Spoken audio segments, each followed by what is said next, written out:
users or local Windows users from the vCenter. Although now with vSphere 5.1, we have a new single sign-on service. So if you're using the vCenter appliance on Linux and you're integrating with security providers other than Active Directory, you do have more options. But we'll focus on that type of model for now. So I'm already connected to my virtual center and I'm on the home page. You'll see that there's an option here called roles. And if we click over to roles, there's already a number of roles defined in the system that provide a predefined collection of permissions that are commonly used together. And then we can go and assign those roles at different levels within Virtual Center to provide people with some or all of the permissions available on particular objects within a certain scope. So we can see that of the roles that exist already, we have one called no access, which we don't really need to use because if I don't grant anyone access, they're not going to get it anyway. We also have read-only, where people can connect to Virtual Center and look around but can't do anything. Administrators, who can do whatever they need to. Virtual machine power users, and you'll see over here we're not currently using this role, no one's assigned to it, but if we right-click on it and edit the role, we can see the various permissions that are associated with it. Now, what we probably want to do, rather than modifying these existing roles, is go ahead and click Clone Role, make a copy of it, and then just customize what we need. And if I right-click and edit that role, then we'll see that it brought over the existing permissions that were associated with the role I'd clicked on the first time. We can see that on data store objects, we'll have the ability to browse them. The global object level, we can cancel tasks that we had started. We'll also be able to manage scheduled tasks. And at the virtual machine level, we'll be able to do some level of configuration. We can see that we can do things like add disks and change the CPUs, but we're not able to associate it with a host USB device. Not necessarily a major issue, but if we wanted to be copying files back and forth off of USB drives or something, we might need to do that.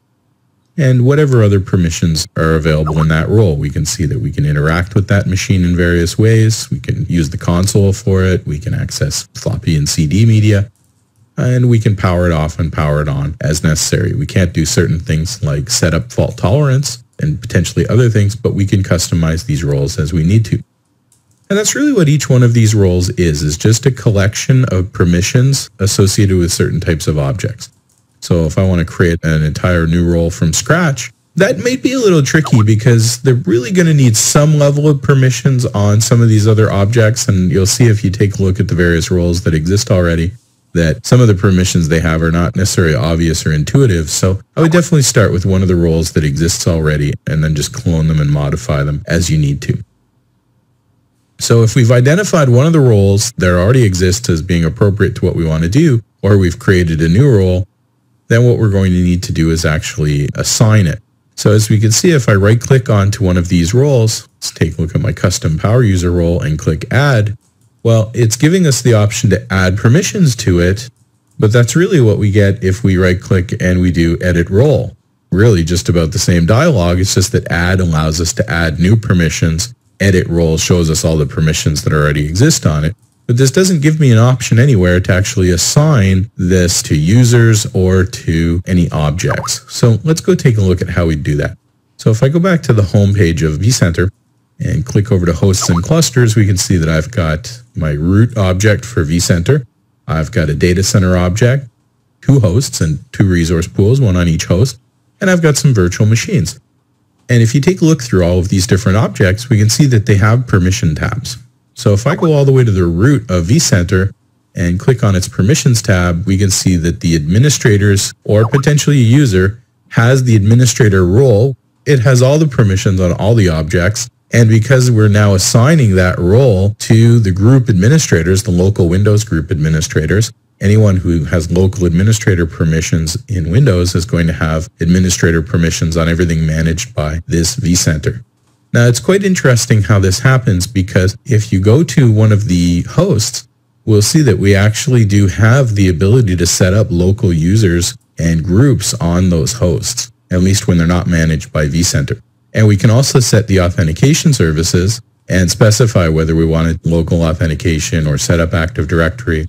So there are some options to do authentication locally, but that's really when we're using the vSphere client to connect directly with the hosts. When we're using vCenter, the vCenter proxy account is what's going to be used to perform all the work on the hosts. And the only permission that we need and the only user assignments that we need are in vCenter itself. So if I go ahead and actually modify this, I'm going to right-click on my root object and click Add Permission. And then I can pick a user or a group, and we'll see that I can pick the local server, or also the VMware single sign-on service, or our Active Directory domain. So I'm going to take my Active Directory domain and then try and find a group that might be appropriate for this. Let's go with the network configuration operators. So anyone who's in the network configuration operators group in Windows, and I probably would go create some custom group just for this purpose, or for a collection of virtual machines, or for a particular data center, or a particular resource pool, or whatever it is that we're trying to scope to and trying to control. In this case, I'll just use a group that already exists. So if this Windows group has anyone in it, then I'm going to grant them the custom power user role. In this case, at the root of vCenter, so effectively on every object, at least every object where inheritance hasn't been turned off. And you'll notice down here I have a property called propagate to child objects, which specifies whether this should be an inherited permission or not. And usually we do want to do that. But you have to be careful because the VMware permissions model doesn't necessarily work the same way that the Windows permission model does. And this is something that you may need to be aware of. Even though we typically use the Windows authentication services for VMware, there are certainly differences. For example, by default, the administrators group has administrator rights on all of vCenter. What would happen if I went to my data center object or a virtual machine object and assigned different permissions for that same group? We can see here that administrators have the administrator role, and our network configuration operators have the custom power user role. And we can actually see that that's been inherited from configuration operators have the custom power user role. And we can actually see that that's been inherited from the VC02 object. But if I wanted to, I could add a permission here.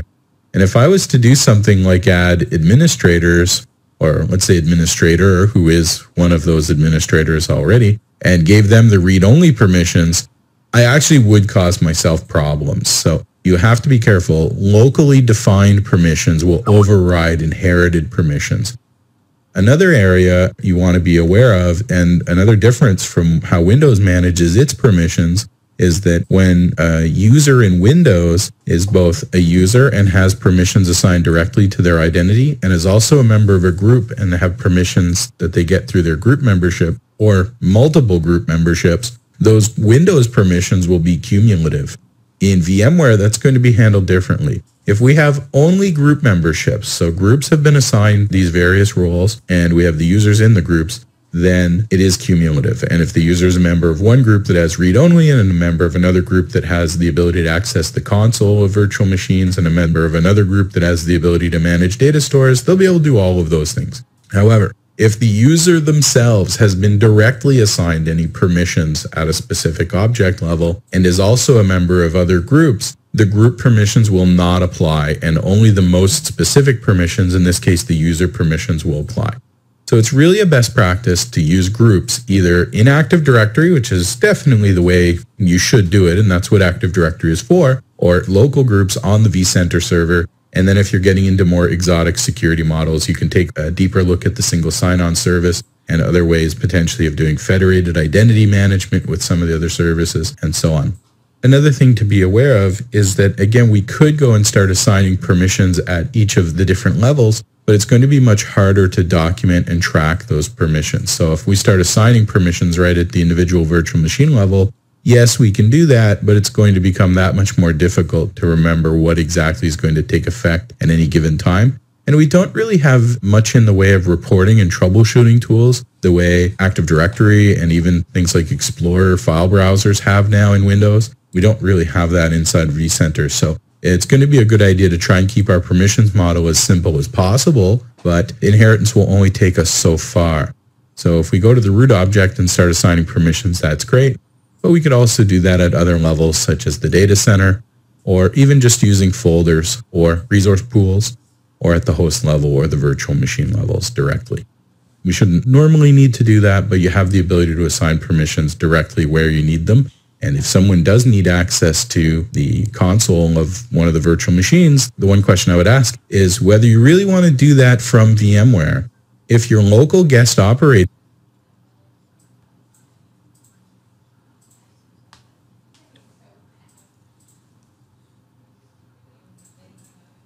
system already has a remote access capability, Windows Remote Desktop or Linux with SSH or X Windows or some other remote control application, we may find that it's easier to manage that type of capability from the perspective of the guests and use the permissions and protocols that already exist within the guests and not have to assign any permissions here at all and never have anyone know that it's a virtual machine. That can be a little tricky because if they do something like shut down, then they may not be able to come back and turn the virtual machine back on. But maybe we want to remove their capability to shut down virtual machines and just let them access the console for whatever it is they're supposed to access it for.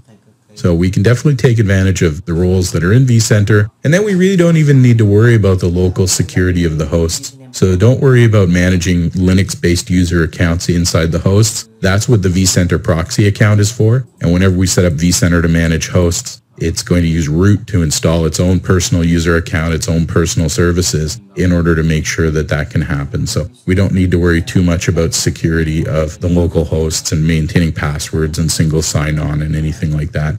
That's one of the core capabilities anyway that vCenter provides us.